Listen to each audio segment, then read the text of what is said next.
Rahayu, rahayu, rahayu. Sugeng rawuh para sedulur kawula channel.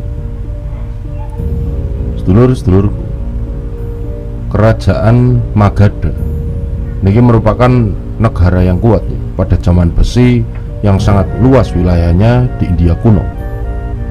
Dipimpin ini oleh dinasti Maurya sejak tahun 321 hingga 185 sebelum Masehi.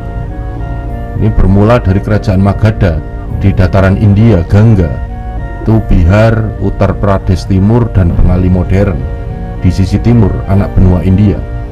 Nah, kekaisaran ini beribu kota di Pataliputra atau Pataliputa, Patna modern. Dinasti Maurya ini didirikan oleh Raja Chandragupta Maurya di Pataliputra di Magadha, India Timur Laut pada 322 sebelum Masehi. Chandragupta Maurya naik tahta setelah berhasil melakukan kudeta pada dinasti Nanda. Masa pemerintahan Chandragupta Maurya ini merupakan persinggungan antara India dengan bangsa asing, tepatnya Kekaisaran Macedonia yang dipimpin oleh Alexander Agung. Nah, peristiwa ini berlangsung 2 tahun sebelum Chandragupta Maurya niku naik tahta. Nah, kedatangan Macedonia selain dengan maksud politis juga dengan maksud menyebarkan kebudayaan barat ke timur. Nah, pasca ekspansi bangsa barat adalah kemunculan budaya Helenisme, yakni perpaduan antara budaya timur dengan budaya barat, Helenis, Yunani yang sedang berkembang saat itu. Nah, Chandragupta Maurya ini naik tahta beberapa saat pasca kematian Alexander Agung. Nah, ia berhasil menguasai daerah yang sebelumnya dikuasai oleh Macedonia dan bahkan berhasil menjalin hubungan dengan musuh Alexander Agung, Seleucus Nicator, penguasa Yunani di Asia Barat, yang kemudian banyak membantu Chandragupta Maurya ini dalam menuliskan sejarah India. Dengan wilayah sekitar 5 juta kilometer persegi, Maurya ini merupakan salah satu kekaisaran terbesar pada masanya dan yang terbesar di anak benua India. Nah, pada puncak kejayaannya, Kekaisaran Maurya ini membentang ke utara di sepanjang perbatasan alami Himalaya dan ke timur hingga tempat yang kini disebut Assam. Ke barat, Maurya berkuasa melampaui Pakistan modern, menganeksasi Balochistan, Iran, bagian tenggara, dan sebagian besar Afghanistan, termasuk provinsi Herat dan Kandahar modern. Nah, Maurya lalu meluas ke wilayah India bagian tengah dan selatan pada masa Kaisar Chandragupta Maurya dan Bindusara. Namun tidak meliputi sejumlah kecil daerah kesukuan tidak terjamah dan berhutan di dekat Kalingga, Orissa modern, hingga Raja Ashoka Wadana atau Asoka berhasil menaklukkan wilayah tersebut. 60 tahun setelah berakhirnya pemerintahan Raja Ashoka, Maurya mulai mengalami kemunduran dan akhirnya runtuh pada tahun 185 sebelum Masehi dengan berdirinya dinasti Sungga di Magadha.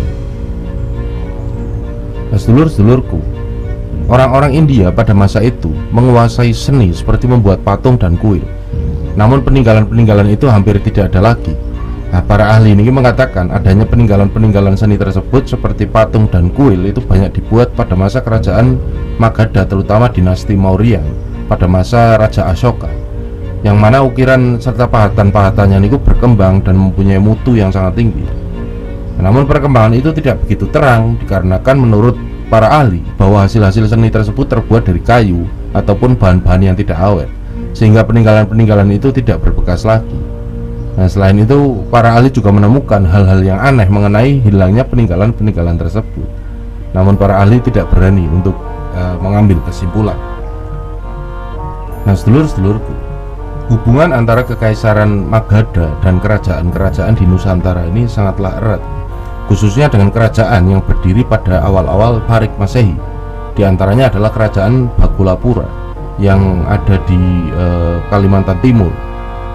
Kisahnya ini berawal dari sang Kudungga bin Atwangga bin Mitrongga bin Sri Gedongga yang berkuasa pada sekitar tahun 350 hingga 375 Masehi. Nah, keluarga terpandang ini sudah beberapa generasi berada di Ratnodwipo, Kalimantan. Penyebutan Kalimantan zaman dulu niku Ratnodwipo, dan tentunya menjadi penguasa. Beberapa ratus tahun sebelumnya, keluarga itu datang dari India lalu berbaur dengan warga pribumi, menikah dan beranak pinak di Pulau Kalimantan. Nah, garis silsilah mereka dimulai dari Pushyamitra Sungga yang menurunkan Wangsa Sungga, dinasti keempat di kerajaan Magadha. Nah, berdirinya Wangsa Sungga di Kerajaan Magadha setelah menggulingkan Wangsa Maurya terjadi pada sekitar tahun 185 Masehi, kurang lebih 50 tahun setelah mangkatnya Kaisar Asyokawardhana. Nah, pada saat itu penguasa Wangsa Maurya terakhir, Brihadrata, itu dibunuh oleh panglima perang Maurya saat itu yang bernama Pushyamitra Sungga. Itu terjadi pada saat ia sedang melakukan inspeksi rutin terhadap pasukannya. Sedangkan yang menjadi penyebabnya adalah karena terjadi perselisihan di antara sang raja dengan panglimanya itu. Terlebih keduanya berbeda paham dalam politik dan keyakinannya. Raja Brihadrata ini beragama Buddha, sementara Pushyamitra Sungga beragama Hindu.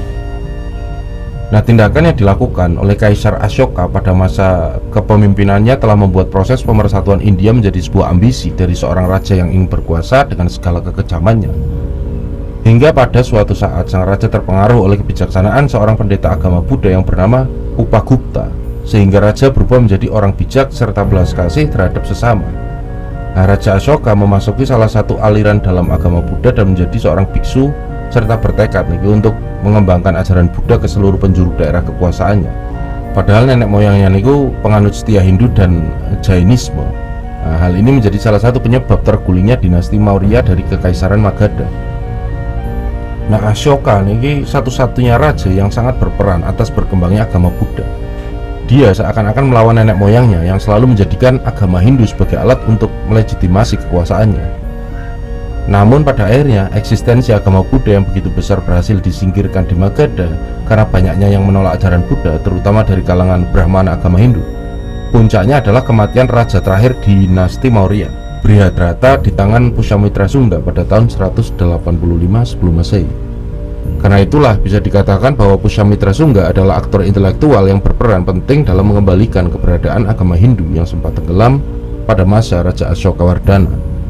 Nah, ia lalu mendirikan wangsanya sendiri yang bernama Sungga 185 sebelum Masehi hingga 78 Masehi, dan hanya memerintah sebagian wilayah Kekaisaran Magadha yang telah meredup. Dari dinasti Sungga inilah raja-raja di kerajaan Bakulapura, Kutai, Martadipura berasal. Jadi ketika di kemudian hari Wangsa Sungga dikalahkan dan dikuasai oleh Wangsa Kusan, Kucana Wamsa atau Kanva, banyak di antara anggota keluarga Sungga ini, baik laki-laki maupun perempuan, mengungsi ke berbagai negara. Salah satu anggota dari Wangsa Sungga bersama keluarga dan pengiringnya tiba di salah satu pulau di Nusantara, tepatnya Pulau Kalimantan bagian timur sekarang. Mereka berbaur dengan warga pribumi, menikah, beranak pinak, dan mendirikan sebuah desa yang diberi nama Kutai. Nah, setelah berkembang menjadi kerajaan kecil, lalu diubah namanya menjadi Bakulapura. Bakula yang berarti tanjung atau muara, sedangkan pura memiliki arti kota. Nah, beberapa generasi selanjutnya dari keluarga keturunan Wangsa Sungga ini lahirlah Sang Kudungga bin Atwangga bin Mitrongga bin Sri Gedongga. Lalu putrinya yang bernama Dewi Gari yang bergelar Maharatu Sri Gari diperistri oleh Sang Aswawarman, putra kedua dari Prabu Dharmawirya alias Dewa Warman ke-8, Raja ke-8 Salokonegoro, dengan Spati Karnawa Warman Dewi, putri Prabu Dewa Warman ke-7. Sementara kakak perempuan dari Prabu Dewa Warman 7 yang bernama Dewi Minawati alias Iswari Tunggal Pertiwi Warman Dewi menjadi permaisuri dari Raja Diraja Guru Jayasingha Warman, sang pendiri kerajaan Tarumanagara. Nah, sekedar untuk catatan para sedulur, raja-raja di kerajaan Salokonegoro itu merupakan keturunan dari Dewa Warman, seorang bangsawan dari Wangsa Saka yang berasal dari India. Begitu pula dengan kerajaan Tarumanegara, maka pendirinya Raja Diraja Guru Jayasingha Warman berasal dari Wangsa Salangkayana Wangga yang juga datang dari tanah India. Dari raja-raja di kerajaan Tarumanegara, kemudian Trah Wangsa Salangkayana Wangga dan Wangsa Sungga ini sampai pada raja-raja di kerajaan Galuh, Sriwijaya, Medang, Kahuripan, Kadiri, Singosari, Pajajaran, dan Mojopahit. Nah, secara khusus sebelum pernikahan antara Aswawarman dengan Dewi Gari, maka hubungan antara kerajaan Salakanegara dan Bakulapura sangatlah erat. Itu terjadi karena Prabu Dharmawirya alias Dewa Warman 8 itu telah lama bersahabat dengan penguasa Bakulapura. Sebab Sang Kudungga itu adalah saudara sepupunya dari pihak ibu. Artinya kados niki, permaisuri Prabu Dewa Warman ke-7 memiliki kakak yang menikah dengan penguasa Bakulapura saat itu yang bernama Atwangga, ayah dari Sang Kudungga. Karena itulah Aswawarman diangkat anak sejak kecil oleh sang Kudungga dan ia tinggal di Bakulapura. Nah, makanya Aswawarman dengan istrinya Dewi Gari masih bersaudara satu buyut. Karena itu setelah sang Kudungga wafat, maka Aswawarman yang menggantikannya sebagai penguasa di Bakulapura pada tahun 375 hingga 400 Masehi. Nah, dalam masa pemerintahannya, Bakulapura itu menjadi kerajaan besar dan kuat, sehingga dialah yang dianggap sebagai pendiri dinasti Wangsakerta. Nah, selama hidupnya Aswawarman memiliki 3 putra. Yang sulung itu bernama Wamsragan atau yang bergelar Maharaja Sri Mulawarman Naladewa, dan kelak menggantikan dirinya menjadi penguasa Bakulapura pada tahun 400 hingga 446 Masehi. Nah, di bawah pemerintahannya kerajaan Bakulapura menjadi semakin kuat dan besar. Ia adalah raja yang sangat berwibawa tentunya dan membawai kerajaan-kerajaan lain di sekitarnya.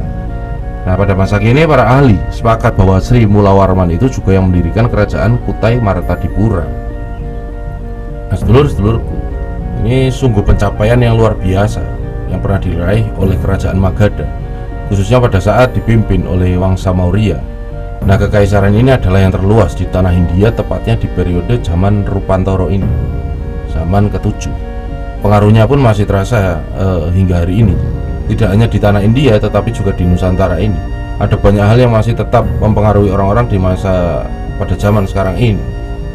Tapi memang tidak dapat dipungkiri bahwa semua pencapaian itu tidak luput dari perang dan pertumpahan darah tentunya. Nah, kejadian itu mengingatkan kita bahwa untuk bisa mencapai satu tujuan, maka harus ada pengorbanan dan revolusi. Hanya saja kalau bisa tetap harus diusahakan untuk tidak melalui jalan perang dan pertumpahan darah. Itu akan jauh lebih baik ya, tentunya. Tapi kalau setelah berusaha dan tidak ada jalan lain selain berperang, maka sebagai satria haruslah tetap maju. Tidak boleh ada kata mundur, karena gugur di medan laga adalah sebuah kehormatan. Matur sembah nuwun telah menyimak. Jangan lupa untuk para sedulur Kawula Channel untuk bisa membantu menekan tombol subscribe dan notifikasi lonceng. Jangan lupa pula untuk meninggalkan like dan komen-komen yang bersifat membangun kebersamaan dan juga toleransi. Sampai berjumpa pada pembahasan-pembahasan yang lain. Saya akhiri. Rahayu, Rahayu, Rahayu.